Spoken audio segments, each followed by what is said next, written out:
Welcome to the first inaugural Confused Economist podcast. Yep, I'm the Confused Economist. In this podcast series, we'll look at various topics of interest. For today, I'm going to look at offshore wind turbines. In the future, I'm probably going to look at a trip to America I recently made. I'm hoping these podcasts are of interest, but if they're not, at least they might put you to sleep, which is no bad thing. Okay, offshore wind turbines in Australia. Many of you probably know the government recently mandated offshore wind zones. The acronym they're using is REZ, R-E-Z, Renewable Energy Zones. I believe this will be very expensive renewable energy, mainly because of the rugged marine environment and the operational and maintenance costs that will be needed to support these turbines. Just so I don't get inundated, or maybe that would be a good thing, I'm not against renewables when they are land-based, although they will be bloody expensive. But hey, we have to save the planet. It's a bit like religion. Doesn't matter whether God exists or not, churches are everywhere. Okay, let's get on with this topic. I have a number of subheadings for it, so we're going to look at ocean depth and the whale corridor. Then in true Australian style, we'll look at what the UK is doing and how much it's costing them, what the US is doing and how much it's costing them. We'll then see what the situation is in Australia, and then we'll finish with some other cost drivers. Ocean depth and the whale corridor. In various forums I've attended, people are more concerned about the whales, and then fishing and costs come third. But as an economist, I guess we have to focus on costs. Okay, I actually do a bit of sailing, so my first port of call, pardon the pun, was the nautical navigation charts. All right, the first three wind zones are, I won't look at the others. Gippsland off the coast of Victoria, off the coast of Wollongong, and off the coast of Newcastle, both obviously in eastern New South Wales. Gippsland. In terms of depths, offshore Gippsland remains on the continental shelf. Remember Tasmania, that island? It's pretty shallow across on Bass Strait across to the island. Looking at the nautical charts, I'm seeing 50-metre depth all the way out to 30 to 50 kilometres east of Wilson's Promontory. That's the little bit that sticks off the end of Victoria. This depth is shallow enough to attach the turbines to the sea floor. Okay, there is already a NIMBY problem here in Wilson's Promontory, because holiday homes west of the promontory are pushing back against the wind farms and the government's staying east for the time being. Although, as the Terminator says, we'll be back. However, when we move to the red zones of Newcastle and Wollongong, the continental shelf drops off rapidly. I don't know if any of you remember, but this was one of the reasons why Port Kembla is, or was, I don't know the status, a candidate for the nuclear submarine port. That's because the subs can get to depth quickly, or so we hope, to escape detection. So Newcastle gets the container port, while the Gong may get the nuclear second prize. The red zones for both Wollongong and Newcastle are about 10k off the coast. This gives 10k for the whale corridor. Whales like us prefer warm water and like to swim close where it's shallow, especially mother with calf. So this does drive a lot of people's issues with offshore wind turbines. But getting back to the nav charts, in the case of Wollongong, by the time you're 5k out, the depths have dropped to 50 metres, and at 10k, where the zone starts, you're hitting 60 metres. Newcastle does a little bit better, being, I just got to read it here, 50 metres about 8k out, and Nelson's Bay, Port Stephens hitting a bit closer, 50 metre contour depth about 5k out. So what, you might ask? The issue then becomes that at about 60 metre, the turbines go from being anchored to the seafloor, this looks possible in Gippsland, to floating. And floating is a bit like a yacht. It's got to have a heavy weight under it and stabilization anchors. Maybe the technology's proven. We've had semi-submersible oil rigs for years, but there's going to be a lot more turbines out there compared to the rigs. Okay, not only are we saving the whales, giving them the 10K corridor, but the states own the waterways out to about 3 nautical miles, about 5K, maybe some hangover from Federation. Let me know if I'm wrong. confusedeconomistoz@gmail.com. Unfortunately, once we hit 60 meters, the turbines transition from being anchored to the seafloor to floating. Okay, so that's probably what we would expect when we're 10K out for the res zones of Newcastle and Wollongong. The industry has an acronym for it. They call it FLOW. I hope it literally doesn't flow away, but okay. They have been in use overseas, but to me, this will increase maintenance and operational and logistics support costs. Okay, let's turn to general costs, and in true Australian style, we will look at the UK and the United States. Then we'll look at Australia by reference to the ANEMO website. First, the UK. Can't help having a cheap shot at the king, as he owns the continental shelf in the UK, so wind farm royalties will be a nice little earner. As a long-time greenie, I think the king will probably be beneficent about it, but you are tethering your wind farm on the castle grounds, so to speak. But he's probably England's best landlord. I mean, who would complain? It's the king. So the UK has set up contracts for difference, CFD regime, to get the turbines built. What the hell is that? A number of definitions here to explain CFDs. The strike price is the agreed price that the turbine farm supplier receives for a set period after winning an auction process. The UK is putting turbines life at 25 years, with the strike price expiring after 15 years, then reverting to market prices for the final 10 years. For the first 15 years, if the actual price is less than the strike price, then the government, whoopee the taxpayer, pays the wind farm owner the difference. You got to cover his costs, ensuring the survival of the owner. This suggests to me that the smart wind farm operations have done their payback period over 15 years, not the full 25 years. On the other hand, if the actual price is greater than the strike price, then the government gets the access. I guess they'll use it for tax cuts or build more wind farms. Don't know. Would the final 10 years be kind to the consumer? I doubt it, as I believe operational and maintenance costs will kick in big time, if not before, given the harsh marine environment. There's much more on this later in the podcast. Okay, so since the implementation of the UK CFD regime, there have been 5 competitive auction rounds, with winners concluding in 2015, 2017, 2019, 2022 and 2023. Okay, I'll quote in Aussie dollars. I've used 52 UK pence to do the conversion. 2015, the first round won. The average strike price was 225 megawatt per hour, quite high. Round 2, 2017, the strike prices range from 144 Aussie per megawatt hour, if you can deliver it quicker, going down to 111 per megawatt hour if you can't deliver it until later. In 2019, we have round 3. Strike prices for the first time came below wholesale power prices. We've got 76 Aussie for delivery in 23-24 and 80 Aussie for delivery in 24-25. In round 4, 2022, the strike price was $70 per megawatt hour.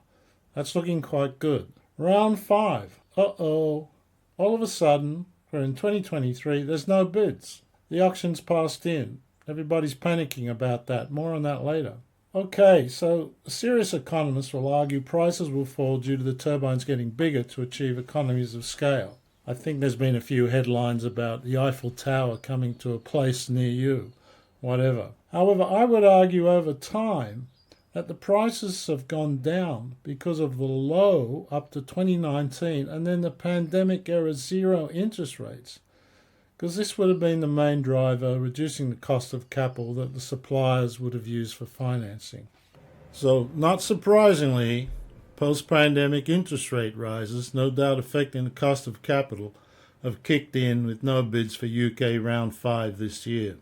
Okay, I guess with some justification, politicians can blame the Ukraine war and post-pandemic supply-side constraints, although these are unlikely to ease in the near term. So with UK prices around $145 Aussie per megawatt hour, the winner's curse has also reared its head for the earlier rounds 3 and 4 in the UK, with some round 4 bidders wanting to pull the plug. Regarding ocean depths, we shouldn't lose sight that the North Sea is relatively shallow, being part of the European continental shelf, with banks such as the Dogger Bank wind farm being 15 to 30 metres in depth. In that case, it's probably okay to compare it with the Australian Gippsland Res, and thus UK costs probably reflect turbines anchored to the seabed.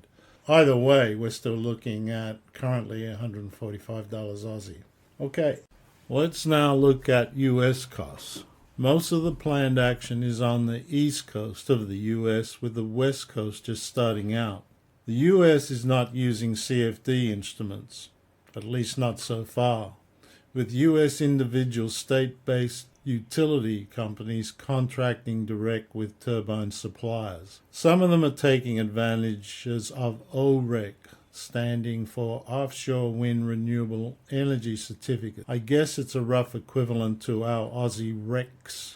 After an internet search, I came up with prices in a range of 84 Aussie to 188 Aussie, with an average of 135 Aussie across 9 projects, 5 incorporating ORECs, which I assume lowers the price. Exchange rate I've used is 70 US cents to the Aus dollar. The value of 84, the lowest one, seems low to me. That's 58.80 US dollars. This one's due to go live in 2027 off the coast of Massachusetts, and the suppliers are Shell and EDF. For sure, Shell has experience in semi-submersible oil rigs, but there's going to be a lot more turbines to look after for offshore wind over 20-year project lives, albeit each turbine site has less complexity than an offshore floating oil rig. For those who don't know, EDF is the recently renationalized French atomic energy firm. Looks like it's hedging its bets by also getting into renewables.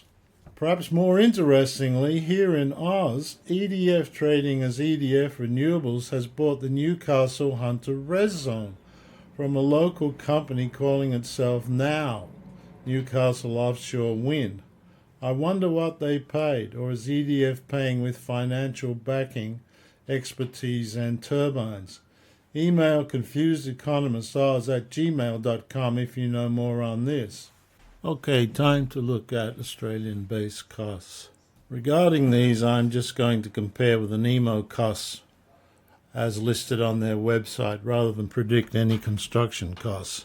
Why? Even the local builder won't give me a fixed price quote anymore. Okay, the ANEMO website shows that the average costs across the eastern grid for the first 3 weeks of November this year, 2023, was 63 Aussie with a standard deviation of $17. This means that 2/3 of the time the price will roughly be in a range from $46 to $80 for this November sample. Okay, this simple average is a bit simplistic as it reflects the fuel mix on any given day, but we can assume that coal is doing 60% of the generation. Now, to be fair, some of the values in this November sample, due to solar renewables, mainly in South Australia, are negative because the energy is not wanted during the day. But remember, it's not renewables on the land I have a problem with, but rather sea-based turbines due to their higher logistics and operational and maintenance costs.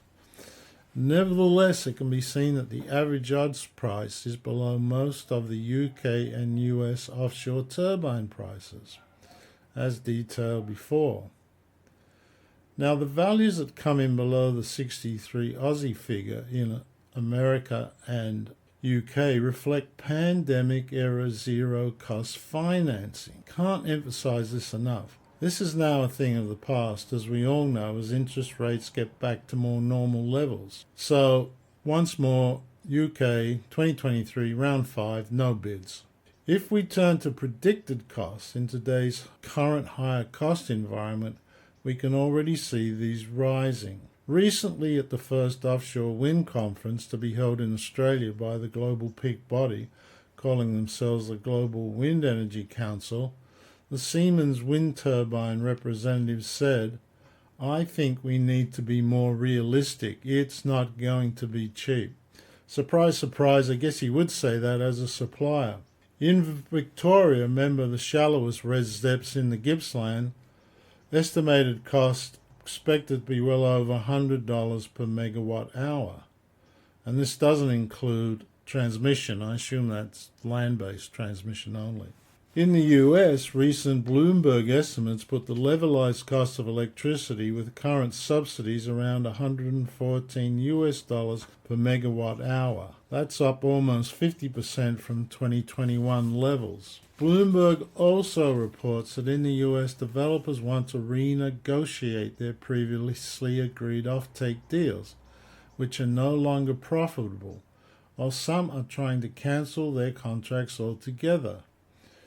Bloomberg cites Spanish group Iberdrola's decision to bow out of plans for an offshore farm off Massachusetts. Apparently, the US subsidiary of the Spanish group copped a fine of $48.9 million to cancel its commitment to the project, which Bloomberg says amounts to a bargain 1% of the total project capital cost. Okay, we now need to look at levelization and discounting. These concepts need a fundamental understanding if we're to look at costs across the lifetime of these turbine assets. Okay, to explain it, I'm going to use a very simple example. Apologies to those who say, "This is super dumb, don't waste my time." But anyway, here goes. In 2019, I bought a Toyota for 50 grand. I drove it off the dealer lot, never even thinking or caring about servicing and maintenance costs.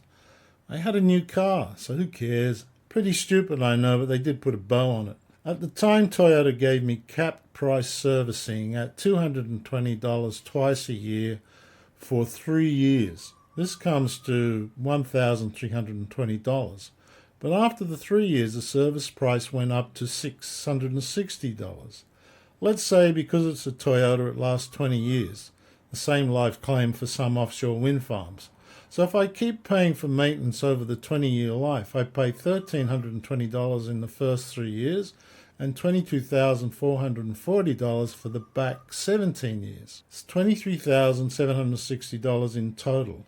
This is 47.5%. That is nearly half of the value I initially paid for the car. Now you can argue don't go to the dealer after 3 years, but you won't have that option with an offshore wind farm. And I am confident to say there will be no cut price servicing deal for electricity consumers. The Toyota's 47.5% assumes nothing breaks, but offshore wind farms are likely to need new parts from blades to electrical and mechanical components. Most turbines have gearboxes. This is to up the rate from the slower turning blades to the generator to give more electricity. But the gearboxes need yearly oil changes, just like a car. And some commentators say the offshore gearboxes get so whacked about by the environment that they only last 10 years, half the claimed life of the whole turbine kit. While there is now latest model direct drive turbines coming into existence, they have no gearboxes. They do have larger, more expensive magnets, maybe due to the rare earth content where China dominates worldwide processing. Okay, I don't want to be silly, but I can't help it. Just leave your Toyota bolted to an exposed platform out on the ocean for 10 to 20 years with the engine running and see how it gets on. Now, it turns out that in the offshore wind farm case, the O&M figures, operational and maintenance costs, are 90%, not the Toyota's quoted 47.5%. So levelized cost means not just the construction cost, but the operational and maintenance costs through the life of the turbine farm. More formally, levelized cost can be seen as the lifetime cost of the project per unit of energy, megawatt hours normally, generated. More formally, it is defined as the sum of discounted lifetime generation costs, including all capital, operating, and decommissioning costs incurred by the generator developer over the lifetime of the project, including transmission costs divided by the megawatt output. Importantly, it does not necessarily correspond to the level of revenue or strike price mentioned above that would be required to support the project. It's an expression of cost rather than revenue. The discount rate is the weighted average cost of capital, called the WACC, over the lifetime of the project as determined by the capital structure and financing costs. Before explaining discounting, very quickly, the WACC is just the relative shares of debt and equity financing. The former is usually guaranteed by the borrower, so it's usually at a lower interest rate than the equity. The latter demanding a higher rate as it is more at risk, because shareholders are usually the first ones to be wiped out if things go pear-shaped. Now, the 90% figure needs to be discounted or else the serious economists will come after me. Again, the Toyota example where I didn't bother to put maintenance money aside. But if I was a really serious guy, does such a person exist? If you do, please notify me, because I am seriously impressed. And let me know if you're an economist or not. So I would have put aside the money, but it doesn't have to be the full $23,760. I can put away a lesser amount as I would get interest on it over the 20-year life. This is the discounted amount. So discounting works backwards, if you like. What the lesser amount today will be worth in the future. On this basis, the 90% reduces to 25 to 30% of the full cost of the project. But be warned, it will probably be variable. If the turbine is fairly new, the share may be only 20 to 25%. But this might increase to at least 30 to 35% by the end of the turbine's lifetime. Recall in the UK case, the CFD strike price ceased after 15 years for a claimed lifetime of 25 years, leaving the consumer exposed to the higher O&M costs for the last 10 years, when just like a car, more maintenance and parts are likely to be needed for the wind farm, or in worst case scenario, complete replacement. In cost modelling, a typical WACC discount rate uses 10%.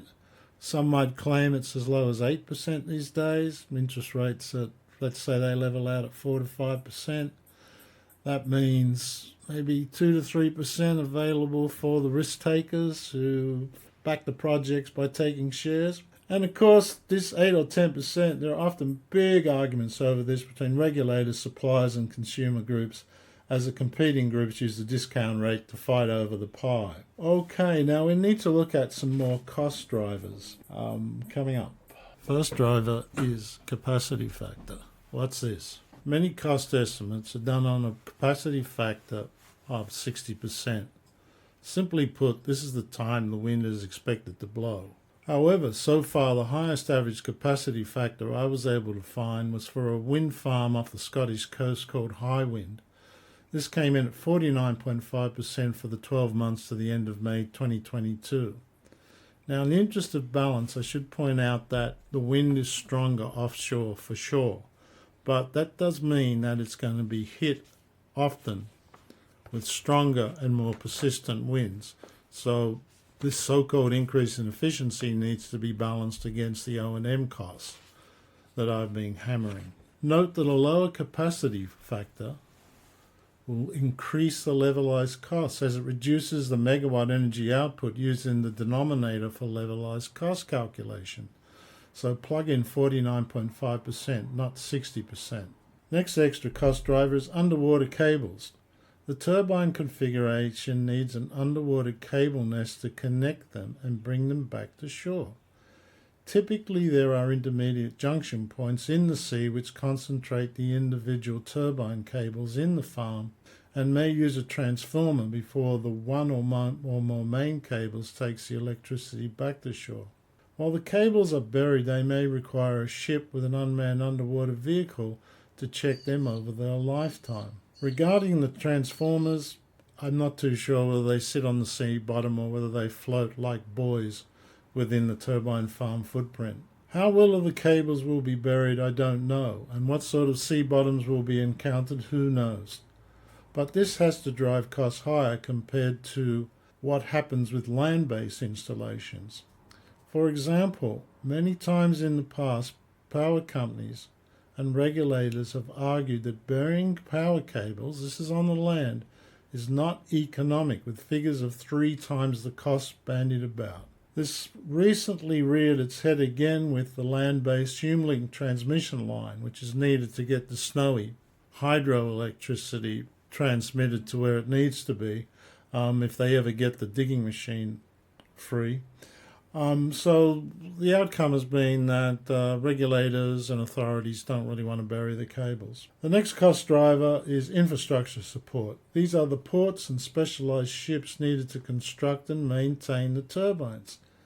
For sure, existing ports will need to be adapted and new facilities built at scale to meet the needs of offshore wind farms. This is probably the reason the current Australian government picked the res zones of existing industrial sites of Newcastle and Port Kembla, where suppliers, maintenance firms and a unionised workforce can capture the benefits at the expense of the consumer. What else is new, many would say.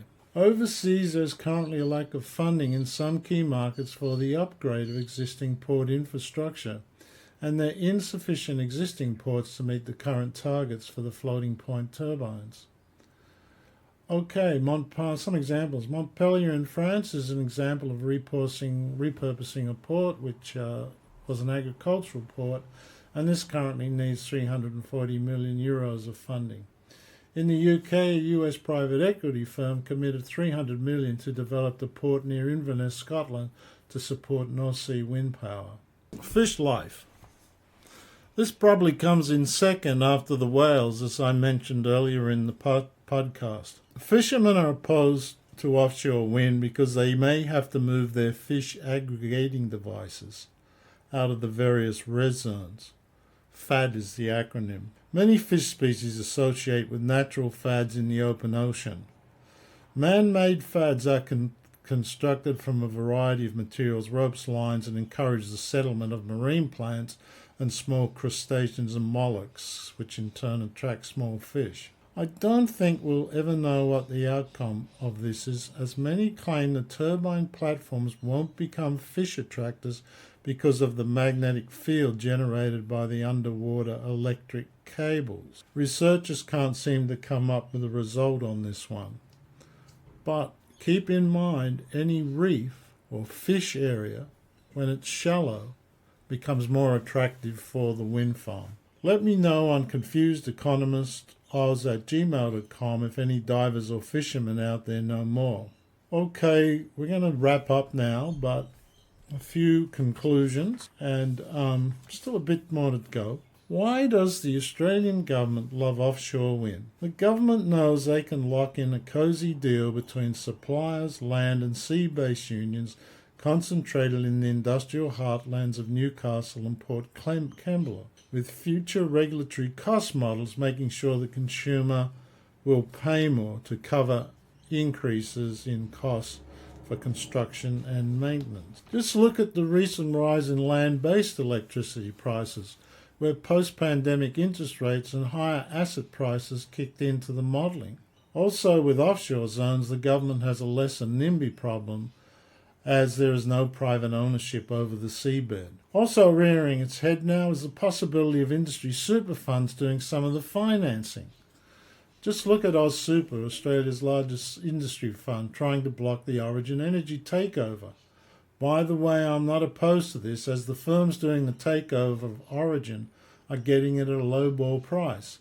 And although promising billions in new green energy builds, I wonder if ACCC undertakings have actually ever been enforced in the past, through jawboning or court cases. If anybody knows more than me, I don't know anything on this really, please let me know at confusedeconomistoz@gmail.com. So in the midst of all this, in late November, the energy ministers had to release new incentives for green energy. I'll read directly from the press release. Given 24 coal plants with a total capacity of 26.7 gigawatts have announced their closure dates, but the LNP failed to deliver policy to ensure replacement capacity. As an aside, you always blame the previous administration. The government has to play catch-up to meet the 2030 deadline. From the August 2023 value, where 6 gigawatts of dispatchable energy was mandated, this now rises to 9 gigawatts of dispatchable energy. And also we need another 23 gigawatts of variable capacity. This gives a total of 32 gigawatt nationally. So this is replacing existing coal plants. Apparently this is equivalent to around half the current national electricity market, which has nearly 11 million customers. Now most of the details was done back in August, but the panic started in November. The August 2023 position paper states that while the 6 gigawatt is likely to represent a substantial contribution to the overall capacity requirement, it is not intended to be sufficient to meet 100% of Australia's need for both dispatchable and non-dispatchable capacity, as substantial volumes of dispatchable and non-dispatchable capacity are also expected to be built by investors and potentially state and territory government. So within 3 months, the government has had to stump up an extra 50%, 3 gigawatts of dispatchable power, suggesting, like the UK 2023 Round 5 auction, none or not enough investors have been forthcoming to meet the 2030 deadline. Of course, we will never know. A preliminary look at the August Energy Department slideshow shows a UK-like CFD regime is to be put in place, with a revenue ceiling, in which case the government grabs the excess, and a revenue floor where taxpayers make up the difference. The slideshow, of course, has no actual numbers applied to the top and bottom revenue bands due to the usual commercial in confidence stipulations. However, the August consultation paper states the two parties will share losses and gains above and below the bands. So as always, everything is negotiable. Watch carefully in the future to see what the CFD strike prices are and whether they apply for the claimed 20 to 25 year life of the wind farms or cut out like the UK case after 15 years, with electricity consumers left to carry the can. By the way, the terms dispatchable and non-dispatchable, I think dispatchable means you can store the electricity. So we're back to pump hydro and, of course, batteries. And I guess somebody's modelled that 6 gigawatts or now 9 gigawatts are needed to give the reliability in the electricity system. Okay, finally the conclusion. Just reiterating, I'm not opposed to land-based renewables, though they will be pricey. To me, it's a necessary insurance, plus it gives new challenges for the next generation to do and get excited about. But the basic conclusion is, especially for offshore, the consumer is going to pay double for electricity, both as a taxpayer, underwriting the CFD regime, and as an electricity consumer, probably also underwriting the CFD regime, and any escalations in interest rates and construction and maintenance costs. Okay, as an afterthought, next time you are in a renewables forum and the spokesman says the marginal cost of renewables are zero, ask if he is referring to the short run or long run marginal cost, and what might be the difference. Hell, they might even be forced to explain levelized cost to you if they do know what that's in. Okay, there'll be a next podcast. The Confused Economist goes to the USA. Does the USA still have it? This will prove just how boring a road trip a confused economist can make. Don't expect museums, expect observations on the economy of America. From the coalface, as they say. Pardon the pun, shouldn't have said that. Okay, we'll go out with an economic rap song.